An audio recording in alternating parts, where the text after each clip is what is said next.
Comment trouver l'équilibre entre une vision lointaine, vos ambitions, des choses dont vous rêvez, des idées qui vous animent et le concret quand il faut les développer, passer à l'action? Et c'est vrai que parfois, votre vision vous paraît une montagne et on se dit: «Mais par quoi je vais commencer? Comment je commence?» Et j'arrive pas, j'ai l'impression parfois d'être perché, de rêver, j'arrive pas à mettre dans le concret. Comment je fais? Je vais vous apporter des réponses ici. Pourquoi? Parce que justement, j'ai eu un message de Marie sur, mon groupe privé. Vous pouvez le rejoindre, hein, si vous voulez, vous avez les infos pour rejoindre le groupe en descriptif.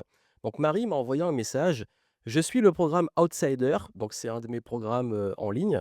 «C'est passionnant, j'ai tout remis en question et il y a une question qui me préoccupe, celle des idéaux. J'ai l'impression de voir trop grand et trop universel et je ne sais pas redescendre de mon petit nuage. Comment avez-vous fait pour définir un idéal, un objectif atteignable et réaliste, réalisable?» Alors justement, ça c'est quelque chose qui revient beaucoup, donc je me suis dit que j'allais justement faire ce format pour le partager avec vous. C'est que parfois on a des visions comme ça, on a des choses qu'on veut accomplir et puis on se dit: «Ça me paraît vraiment trop loin ou trop grand ou trop flou» et comment aller dans le concret et le réaliser? C'est en gros vos objectifs et comment concrètement on les accomplit.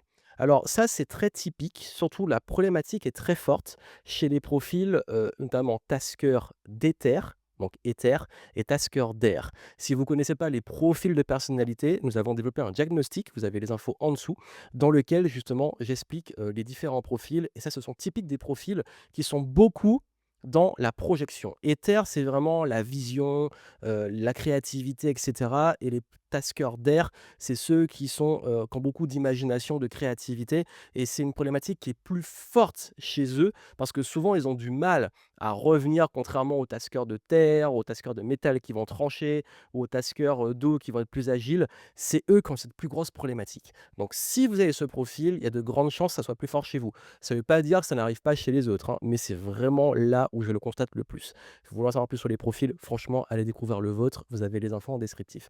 Donc même si peu importe votre profil, voici ma réponse quand on est face à cette difficulté. D'ailleurs, si vous ne me connaissez pas, je suis Johan Yangting, je suis entrepreneur depuis que je suis étudiant. J'ai lancé ma première boîte en 2008 et justement à ce moment-là, j'avais cette vision, cette ambition où pour moi, bah, déjà à la base, au début, je vous le dis honnêtement, hein, quand je me suis lancé, à la base, je voulais juste être libre. Peu importe le projet entrepreneurial, peu importe ce que j'allais faire, j'avais déjà pour ambition de pouvoir voyager à travers le monde, de pouvoir gérer mon temps comme je le veux. Et il se trouve que je l'ai matérialisé. Et à l'époque, c'était vu comme quelque chose aujourd'hui, on a plus d'exemples, des gens comme moi ou d'autres qui font du contenu et beaucoup plus connus, mais c'est vrai que quand moi j'ai commencé, que j'étais étudiant, on n'avait pas beaucoup de références, on n'avait pas autant les réseaux, les contenus sur le web et donc du coup, bah, ça paraissait un fantasme mais très difficile à réaliser. Donc je pense que déjà, il faut accepter s'autoriser à rêver, pas dire comme ça a été dit par Marie, bah, se dire: «Est-ce que j'ai pas trop d'imagination? Est-ce que je suis pas trop dans les nuages?» Pour moi, c'est bien aussi de rêver, d'avoir des ambitions, d'avoir des rêves, des visions, parce que c'est comme ça aussi qu'on crée, c'est ce qui nous différencie de l'IA. L'IA aujourd'hui, elle n'a pas la capacité d'avoir des visions et tout, elle se nourrit de ce qu'on lui donne. Donc, ce qui nous garde humains, cette capacité aussi à visualiser, à se projeter, à imaginer.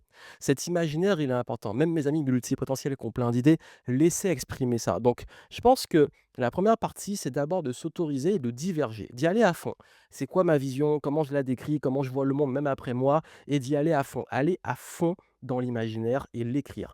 Pas juste garder dans la tête. Vraiment, matérialisez-le, écrivez, dessinez le format qui vous convient le plus. Mais faites-le en audio. Décrivez en audio et puis maintenant, après, vous pouvez avoir le transcript.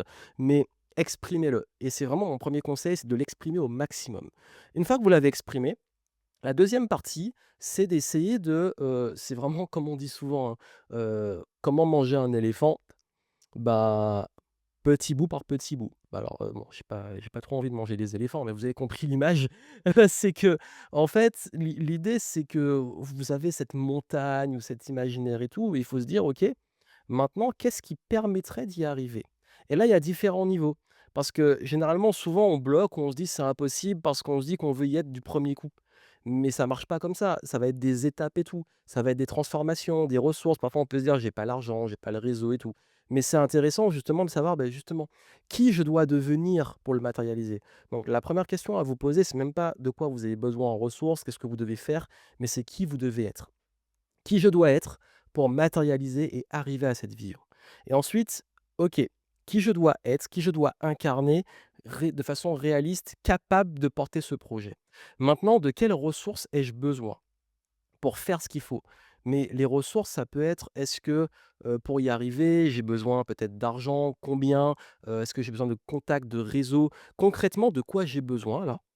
Et bien entendu, le découper en faire.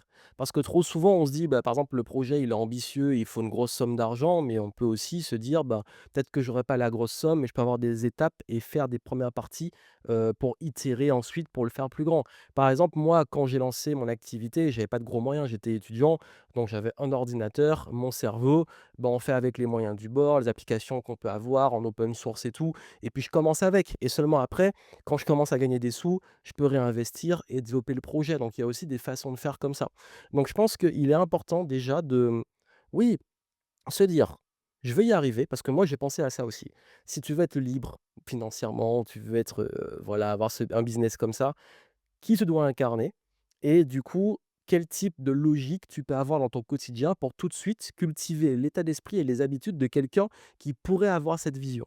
Ça, on peut le faire tout de suite. Ça veut dire qu'on peut incarner une attitude. Par exemple, si tu veux, je sais pas, devenir, footballeur professionnel, quelle hygiène de vie ça demande, niveau d'entraînement et cetera, que tu peux avoir maintenant. Si tu veux devenir entrepreneur, ben, cette capacité aussi à créer de la valeur, à réfléchir, à se former. Si tu veux, peu importe, devenir un artiste, tu dois créer tous les jours, t'entraîner avec le temps libre que tu as. Donc que les choix soient cohérents avec où tu veux être. Ça, on a un pouvoir.